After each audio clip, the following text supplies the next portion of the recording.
Okay, Glover. Obviously, this is a big fight week for you. Everyone's talking about this final return to the top. How are you feeling ahead of Saturday night? Feeling great, man. Ready to go. What would you attribute your resurgence to? What would you attribute the fact that you've been able to stay in the sport this long, to be able to get back to the top after not having a title shot for so long? Passion for the sport. And lately more discipline about it, more like focus on what I have to do to become a champion. Of course, didn't work before, so was doing something wrong. Like uh, when I fought Gustafsson, when I fought Anthony Johnson, was knocking in the door like a fight elimination for the belt, and I couldn't get that title shot again. And I say, man, I'm losing time over here. What I have to do, and looking for knowledge, PI and my coaches and my discipline, putting myself like, how much do I want this, you know? Would And you, would you say that's the biggest difference between the Glover now and the Glover he fought for the title before, is discipline? yes, 100% discipline. Yeah. Back then, I was just like a wild fighter, man. Just go in and fight, train like a maniac, train like a dog, but always, but you know, Fans always like it when a slightly older fighter gets to fight for the title. As a guy who's in fights and combat sports, do you look at names like George Foreman, who came out of retirement and won the world title later on in their career? Do you look at them as inspiration? like you say, fans like that stuff, and I'm a fan of the sport as well, and I love when people overcome situation like break the rules, like doing something that not many people have done it. Um, if I win this title right now, who did that before? Only one guy in UFC, Randy Couture, and it's a hard thing to do, and I'm glad that I'm here, and I am gonna get it Saturday night. Moving to Saturday night, how do you actually see the fight with Jan playing out? Where are your strengths compared to his? How does the fight go? Um, I think it's gonna be a great fight, man. It's gonna be a great fight because the style matchup is amazing. Jan, he likes to come in and finish fights, and he goes after. And you know me, the record speak for itself. Uh, I'm a fighter, and it's gonna be a great fight. Looking forward to it. Thank you. Thank you. Speaking on that, you have I believe, the most stoppage wins in light heavyweight history for the UFC. Jan actually has more submission wins than knockouts in his career, but everyone lately talks about his Polish power. So, as a high-level jiu-jitsu practitioner yourself, is his jiu-jitsu underrated in the eyes of MMA fans, do you think? Not in my eyes, I trained my ass off for Jan's jiu-jitsu. I know how strong he is, um, but I'm not concerned about it. I have the most submissions in UFC. My jiu-jitsu is MMA jiu-jitsu, as I always say. Um, but yeah, he's well-rounded fighter. That's why he's a champion now. And but I'm not concerned about it, but I know I respect it. Then looking at his last fight against Israel Adesanya, you were there, octagon side. A lot of people were talking about what Israel couldn't do and what he didn't do. But when you're sitting there watching Jan beat Izzy, what are you seeing that Jan Blachowicz is doing that no one else could do against Israel inside the octagon? Yeah, first of all, you gotta respect his power, and that's what Adesanya did. Can't go in just like that. You feel the guy in the first round, and you see how hard he's hitting, and Adesanya, this guy didn't want to take that chance, man. Didn't want to take that chance to get knocked out like he did in the other guys in the middleweight division. This is different, and I was yelling at him to take him down. I say the ground is the way, bro. Take him down because I was ruining for him for that fight. And then we've spoken to a few light heavyweights, like retired and current, like Anthony Smith and Forrest Griffin and everything. And they say this fight is tough for them to watch because they like both of you as people. A lot of fighters like the two of you. They don't know who to root for. So what do you say to them that like you're fighting someone that you respect, but all of these fighters they don't want to see you guys fight because they like you so much and they don't want to see one of you lose. Yeah, I've been in that situation before. I like both guys, and the best is gonna win, man. We here doing our job. We love what we do. We get paid to do what we do, and you know, they know that. It don't matter. I hope, like my mom say all the time, I'm praying so no one gets hurt. And hopefully no one gets hurt bad. Talk about injury bad, but yeah, somebody's gonna get hurt, and it's gonna be Jan. And then I think earlier this week, your story of how you got to America came out, and I don't think a lot of people, they knew it was hard for you to get into the United States, but they didn't quite know the journey that it took. So when your story came out, were a lot of fans reaching out to you and fighters being like, "Wow, this is such an insane story. We had no idea." Yeah, lately, a lot of people say, gotta make that movie. Sure do. Get that belt, make that movie.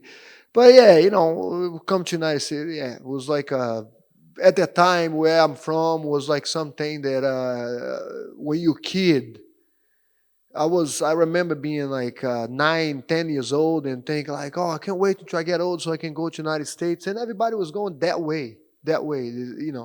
I'm not proud of it, the way I did it, crossing the border like that. But that's what happens, and I paid the price for. I wait 5 years after Dan White shake my hand and say, get your stuff figured out, and you get you in UFC. And if I had to pay that price. 5 years later, I was there. And then one last thing, I think when you were in San Diego for so long, and then eventually you got to Connecticut, correct? After San Diego? Yeah, because we crossed Yeah. to San Diego, but I was like a few days there, So couple weeks maybe. Why did you choose Connecticut?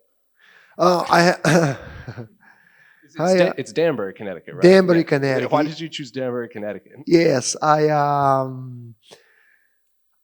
have some friends there already. Some people from my hometown. They go to Connecticut. Connecticut is a big part.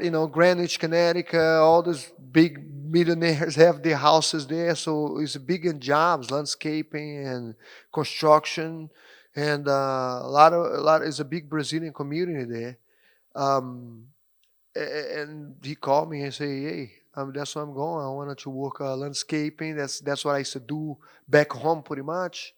So I went to Connecticut and I met my wife there, and I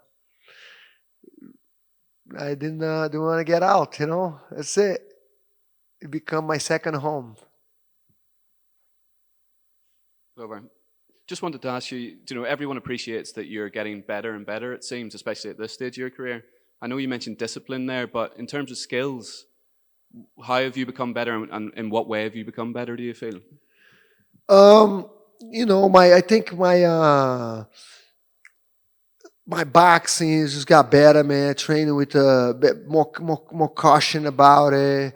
Training smarter is a big key. Drilling a lot. And like I say before, I was rely too much in my power, my strength, and thinking like didn't have to drill too much anymore. I was not the kind of guy that drill too much anymore, and realized that it's never too late to learn new things. You can always learn new things, because I remember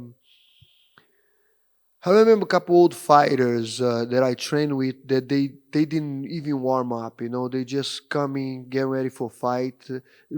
Talk about old fight. I don't want to say the names of, because I don't want to put. But it's like have the last couple fights. Say, oh, I have a fight coming up, so they just come in, put the gloves on, and start spar and go home. And I just back then I was like, hey man, that's what I'm gonna do, just gonna go in, spar, and go home. But it didn't work out, right? It didn't get me a title shot, didn't get me a championship. So I have to humble myself and just start learning new things and start approving and get better what I know best. And for that, my boxing got better, my jiu-jitsu got better, because the drilling and the pushing. And you mentioned there as well that a big difference between last title shot, this one, is how much you want it. Can you just put into words how much you do want this to go home with this belt, please? I want this. You see Saturday night how much I want this. I'm not leaving the octagon. I always say like you leaving your shield or you don't come at all home. And I'll come home with that belt. And just very lastly, just to touch on being here in Abu Dhabi, you've got a lot of support here, don't you? I think you've friends and stuff in Abu Dhabi. So how nice is it going to be performing in front of them on Saturday night? Yeah, I've been getting a lot of support all around the world, man. I guess people was like they met me and they know me, and it's like Maldonado say something.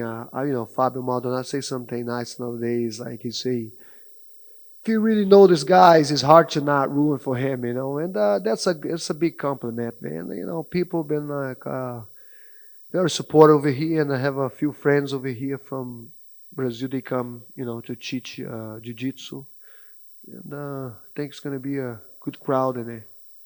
Best of luck. Thank you. Thank you.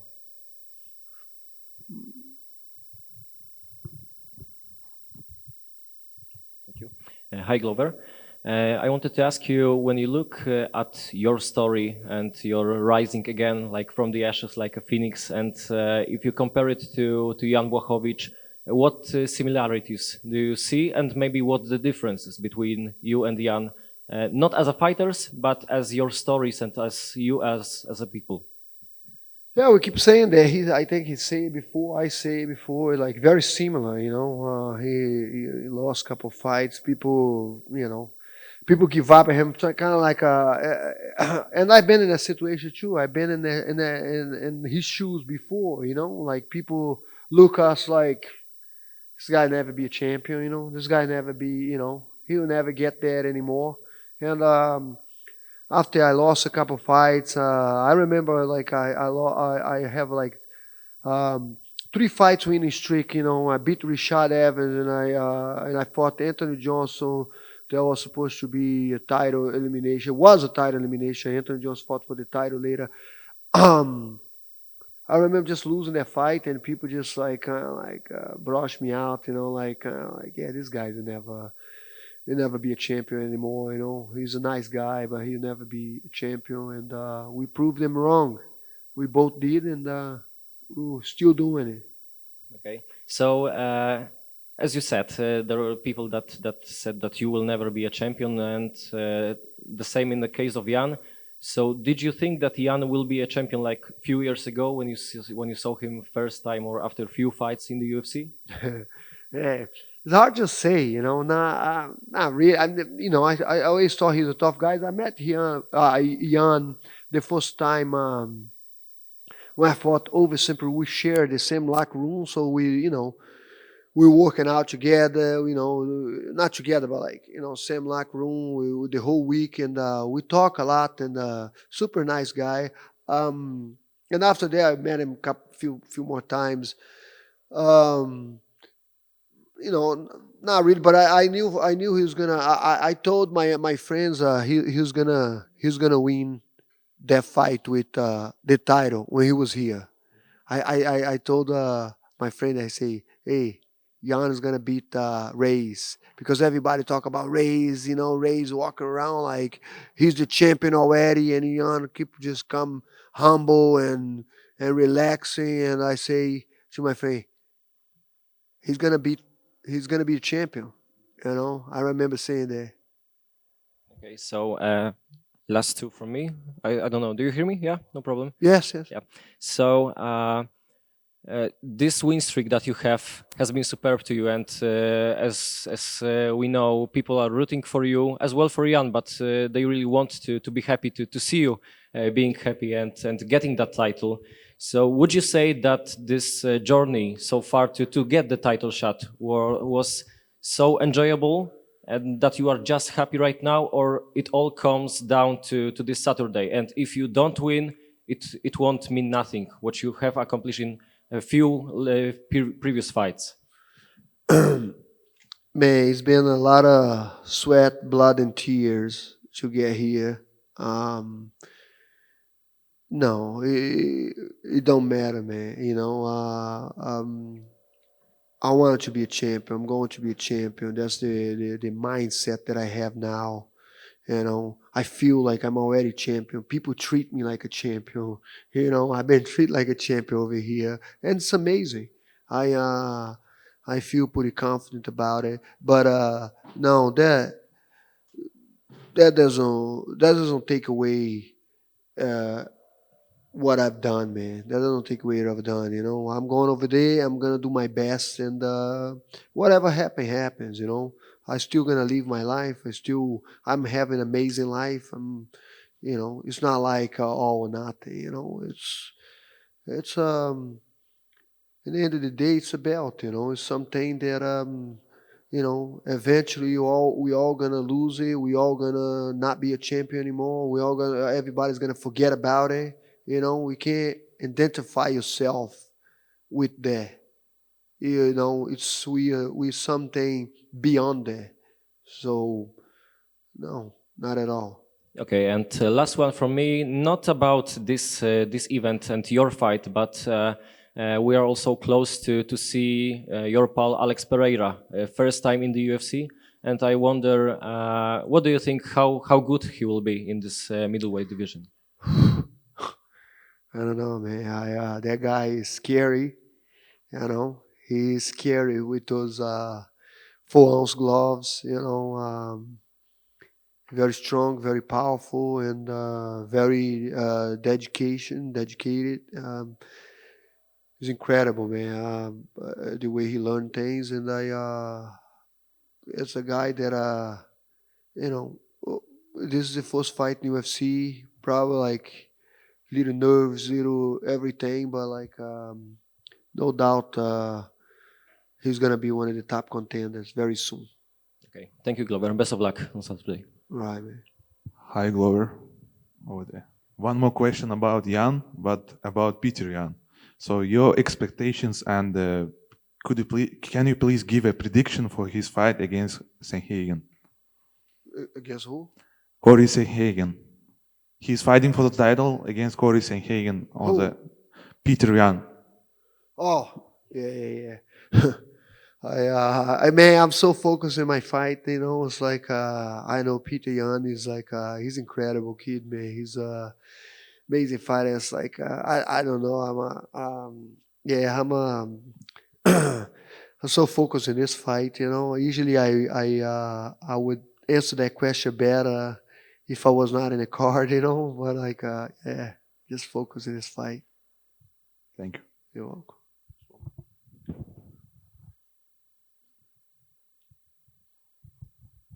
Hi, Glover. It's obviously 7 years since you last fought for this title. There's been some relatively dark days since then. What is it that's kept you motivated and going towards the title shot on Saturday? The love for the sport, man. I love what I do, and this is the only thing I can do best, is to fight. I can even, people talk to me like retired and retire. I was like, I'm not seeing myself retired. I can like not planning, but like, of course, what I'm gonna do is teach and pass it on. But like the passion, man, love for the sport, and the when you love something that much, when you want something that much, you gotta figure out how to get it, and that's what I have been doing. You're going to be fighting 2 days after your 42nd birthday. How long do you think you've got more to go? Because obviously it doesn't all just end on Saturday. What else is there to come from Glover Teixeira? Don't really care, man. I'm so happy to be here, become a champion. Been fighting almost 20 years now, and that really, don't really matter how long, but like for sure, I'm not want to make any decision right now, but like winning this belt, thinking of defending next year. I'm not, this is what comes in my mind right now. But like, I'm not planning like, oh, I wish I can fight, 45, 40, don't really matter. I mean, I think the day, I always say this, I think I'm going to make that decision in the gym, maybe, because the day that I don't feel motivated anymore to go train, to go after, you'll be like, yeah, man, I'm not feeling like. That's the day that I'm probably gonna call my manager and say, yeah, man, I don't have on me anymore. I'm done. But like, I still got it. I still love it. And who knows? Who knows? Let God make that decision, All the best for Saturday. Thank you.